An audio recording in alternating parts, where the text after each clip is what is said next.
السلام علیکم، بسم اللہ الرحمن الرحیم۔ ناظرین، آج میں آپ کو ہمارے پیارے نبی حضرت محمد صلی اللہ علیہ وآلہ وسلم کی پیدائش کا واقعہ سنانے جا رہی ہوں۔ آپ اسے سن کر حیران ہو جائیں گے۔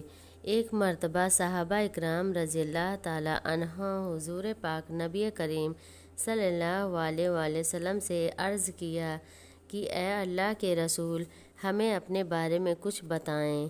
آپ صلی اللہ علیہ وآلہ وسلم نے ارشاد فرمایا، میں اپنے باپ ابراہیم علیہ السلام کی دعا ہوں اور اپنے بھائی عیسیٰ علیہ السلام کی بشارت ہوں۔ جب میں اپنی والدہ کے حمل میں آیا تو انہوں نے دیکھا کہ گویا ان سے ایک نور ضائع ہوا، جس سے ملک شام میں بشرا کے محلات روشن ہو گئے۔ حضرت آمنہ رضی اللہ تعالی عنہ نے حضرت حلیمہ رضی اللہ تعالی عنہ سے فرمایا تھا کہ میرے اس بچے کی شان نرالی ہے۔ یہ میرے پیٹ میں تھے تو مجھے کوئی تھکن، کوئی بھوک محسوس نہیں ہوتی تھی۔ جب عیسیٰ علیہ السلام، وہ پیغمبر ہیں جنہوں نے آپ صلی اللہ علیہ وسلم کی آمد کی خوشخبری سنائی، اس بشارت کی ذکر قرآن مجید میں بھی ہے۔ سورہ صف میں اللہ تبارک و تعالی فرماتا ہے، اور اسی طرح وہ وقت بھی قابل ذکر ہے جبکہ عیسیٰ ابن مریم نے فرمایا کہ اے بنی اسرائیل، میں تمہارے پاس اللہ کا بھیجا ہوا نبی ہوں کہ مجھ سے پہلے تورات آ چکی ہے اور میں اس کی تصدیق کرنے والا ہوں، اور میرے بعد جو رسول آنے والے ہیں ان کا نام مبارک محمد ہوگا۔ اب چونکہ حضرت عیسیٰ علیہ السلام بشارت سنا چکے تھے، اس لیے ہر دور کے لوگ آپ صلی اللہ علیہ وآلہ وسلم کی آمد کا بے چینی سے انتظار کر رہے تھے، اور ادھر آپ صلی اللہ علیہ وآلہ وسلم کی پیدائش سے پہلے ہی حضرت عبداللہ کا انتقال ہو گیا تھا۔ ایک روایت میں آپ صلی اللہ علیہ وآلہ وسلم کی نبوت کی ایک علامات یہ بھی بتائی گئی ہے کہ آپ صلی اللہ علیہ وآلہ وسلم کے والد کا انتقال آپ کی ولادت سے پہلے ہی ہو جائے گا۔ حضرت عبداللہ ایک تجارتی قافلے کے ساتھ تجارت کے لیے گئے تھے۔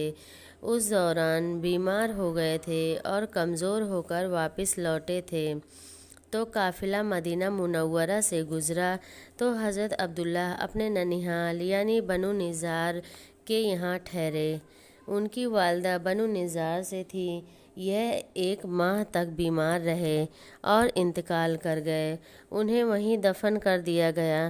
تجارتی قافلہ جب حضرت عبداللہ کے بغیر مکہ منورہ میں پہنچا اور عبدالمطلب کو پتہ چلا کہ ان کے بیٹے بیمار ہو گئے ہیں اور مدینہ منورہ میں اپنے ننیھال میں ہیں تو انہیں لانے کے لیے عبدالمطلب نے اپنے بیٹے زبیر کو بھیجا۔ جب یہ وہاں پہنچے تو حضرت عبداللہ کا انتقال ہو چکا تھا۔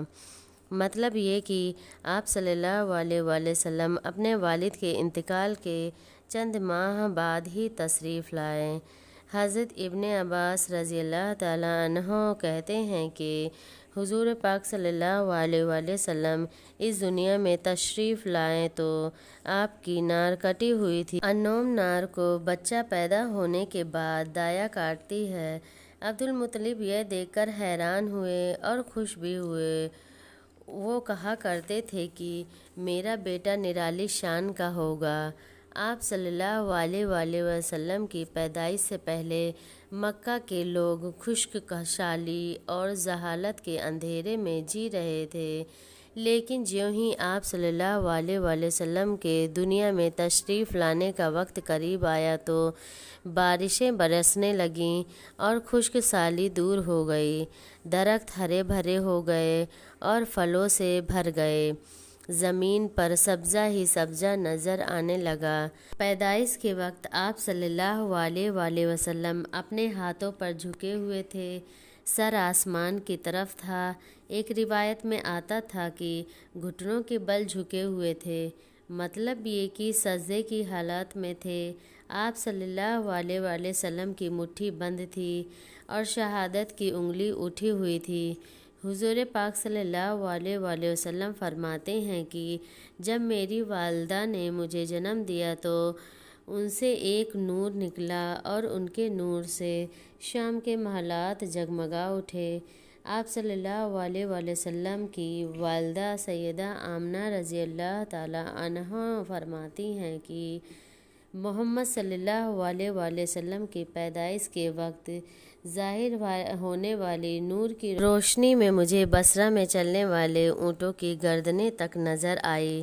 علامہ صالح رحمۃ اللہ علیہ نے لکھا ہے کہ جب آپ صلی اللہ علیہ وآلہ وسلم پیدا ہوئے تو آپ صلی اللہ علیہ وآلہ وسلم نے اللہ کی تعریف کی، اور ایک روایت میں آتا ہے کہ اللہ تبارک و تعالی سب سے بڑا ہے اور اللہ تعالیٰ کی بے حد تعریف ہے، اور میں صبح شام اللہ کی پاکی بیان کرتا ہوں۔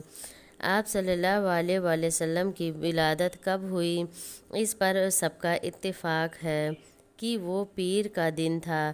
آپ صلی اللہ علیہ وآلہ وسلم صبح فجر کے وقت دنیا میں تشریف لائے۔ دنیا میں آپ کی پیدائش کے سلسلے میں بہت سے قول ہیں۔ ایک روایت کے مطابق 12 ربیع الاول کو پیدا ہوئے اور پیر کے روز آپ صلی اللہ علیہ وآلہ وسلم نے مدینہ ہجرت فرمائی، اور پیر کے روز ہی آپ کی وفات ہوئی۔ آپ صلی اللہ علیہ وآلہ وسلم اللہ کے آخری رسول اور نبی ہیں۔ آپ کے بعد اب کوئی نہیں آئے گا اور نہ ہی ہوگا۔ آپ صلی اللہ علیہ وآلہ وسلم نے دنیا کو دین سکھایا۔ آپ صلی اللہ علیہ وآلہ وسلم نے لوگوں کو اسلام کی دعوت دی اور اللہ ایک ہے اور ہم سب کو کلمہ طیبہ پڑھایا۔